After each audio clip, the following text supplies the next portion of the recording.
Hi there, I'm Matt from the Underground Cookery School, and today I'm going to do a video cookery lesson for you.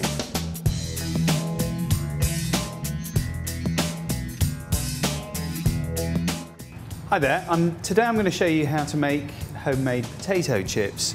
It really is very simple. Use the right potato, in this case a King Edward. Maris Piper would do quite nicely. A waxy potato is, I think, always going to be preferable.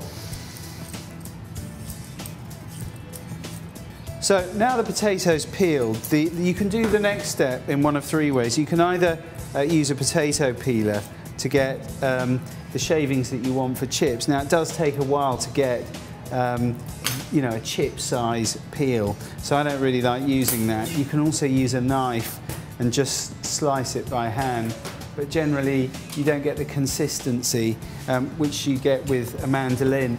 And the good thing about using a mandolin is that if they're all exactly the same thickness, then the theory is that they'll cook at exactly the same temperature.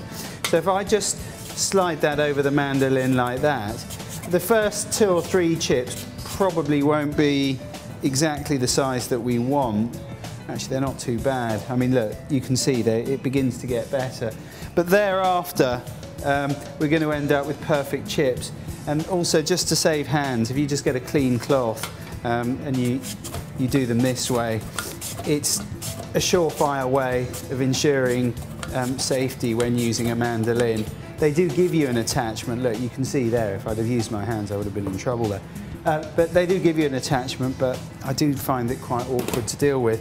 So I've got some chips here. I'm only going to do a few.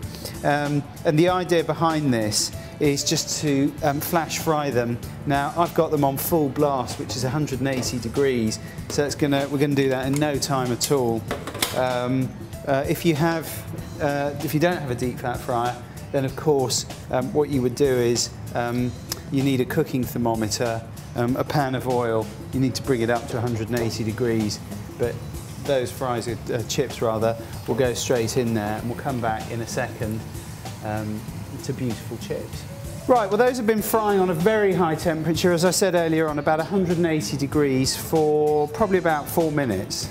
So a reasonable amount of time, but as you can see, we've got the perfect handmade potato chip consistency. I'm just going to shake them around.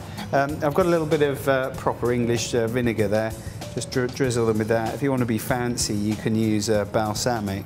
I did think about that, but actually I thought, you know. And then, just for gourmet effect, I'm going to plate those up on here. Actually, I've just seen still a bit fatty or vinegary, so there we go. But that is how to make the perfect homemade potato chips.